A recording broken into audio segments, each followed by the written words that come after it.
Hi everyone, this is Peggy. I'm here to show you a video all about Emboss It.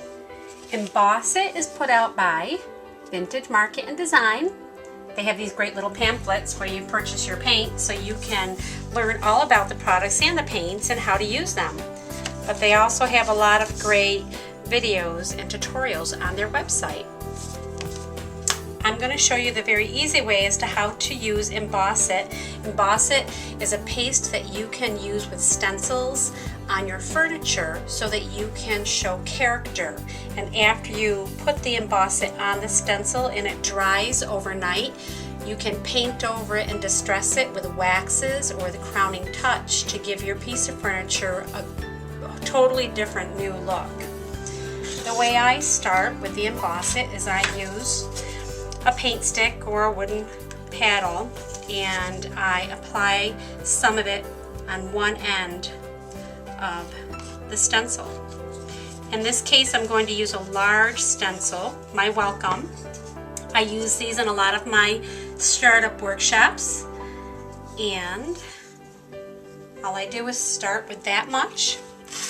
I'm going to use a very simple putty knife, and I'm going to spread it out very lightly over the stencil. It doesn't cover the first time. I got plenty on here. You don't need a lot. You don't have to make it real thick. As a matter of fact, you don't want it too thick because you don't want it to puddle or to pour over once you pull the stencil up.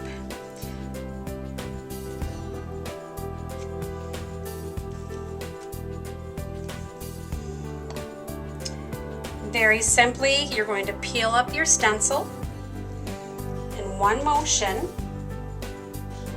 You're going to put that aside,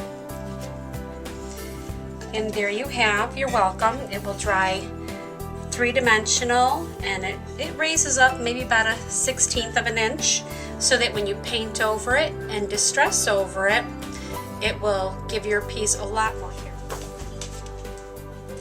And there you have your Welcome sign made with Emboss It. Don't forget to check out all the other YouTube videos and tutorials that Vintage Market and Design has. Go to www.vintagemarketanddesign.com.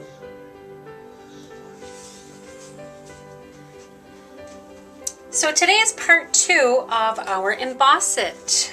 I'm going to show you again. This was the Welcome sign that we made, and when we made this with the Emboss It, I had mentioned that you want to leave it overnight to dry, so I decided to leave it for the night. It's fully dry and it turned out great. I'm now going to put a coat of paint over this. What I want to do is put one color on here, let it dry, and I'm going to show you how to use Time Worn. Time Worn is a cream, and I have a small container. It does come in a larger size. I also have 8-ounce sizes, and you put a little of this over the area between this layer of paint and the next layer of paint, so when you sand off, you can show the distressing of the bottom layer coming through without sanding all the way through. And we'll be back in just a moment, and I will show you the next step. Now that the coat of Santa Fe is dried, I'm going to apply a little bit of the Time Worn.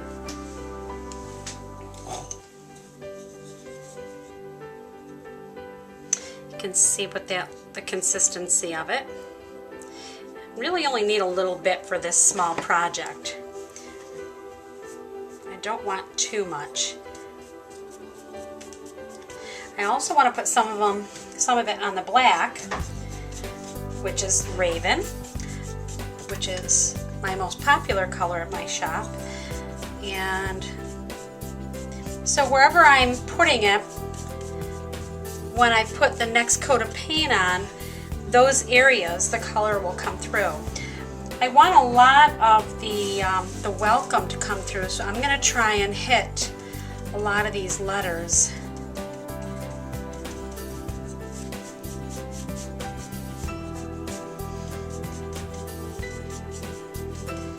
Okay, and we'll be back when that dries. Now that the Time Worn has had some time to dry, I'm going to proceed with my final coat of paint. I've decided to use Dove, and I'm going to paint over the entire thing. And what will happen is once that's dry, I will be putting 2 coats on. I will be sanding and distressing to show you how the Time Worn helps to bring the bottom color through.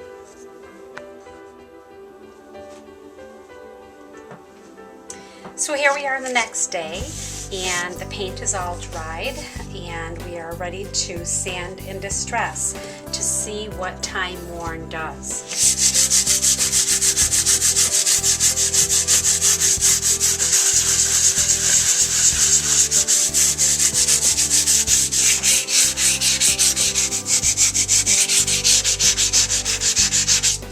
You can see the raven coming out on the edges without going all the way through to the wood.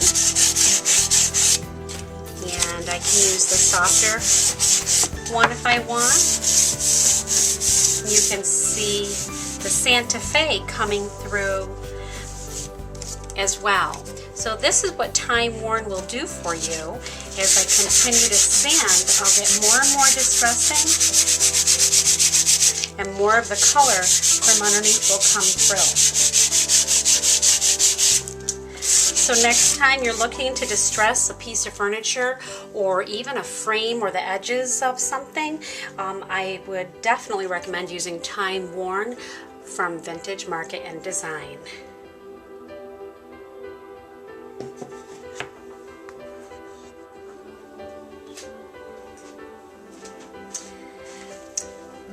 Here I am again. I am back to show you the final step after you've painted, and I used the Emboss It to put the welcome on. I then used Time Worn in between the first coat and the top coat to show how distressing will work. You can see how as I sanded, the welcome has come out. I put the Santa Fe underneath the Dove, and there's also some raven coming through. The final step is to seal, and I can use a Satin Clear Coat, which comes in gloss or semi-gloss. I could also use a matte cream finish. On this piece I'm going to use the Satin Clear Coat, and I'm using the 8 ounce of the Satin Clear Coat, and I am going to use a sponge, just a basic cello sponge. I dampen it slightly, squeeze out the excess water. I am now going to dip just a small amount into the container, and I'm going to, in thin coats, go over my piece. I'm going to just wipe it on. I like to do my edges first. Always watch for drips. And when I'm done, I'll probably do a second coat. If I wanted to put a sign like this outdoors, I could use the exterior finish, and it would go on the same way. I like to go in on a piece like this, I'm going in small circular motion because of all the grooves where the welcome is. I want to make sure that I'm getting all of that, and then I'm going to smooth out. And you can see this really goes on very easily. You can barely even tell that it's there, and it will dry so fast. And there you have it.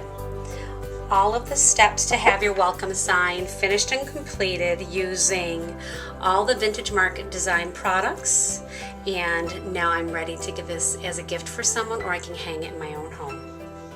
Thank you for joining me and learning all about Vintage Market and Design, Emboss It, Time Worn, and some of the colorful paints that they offer.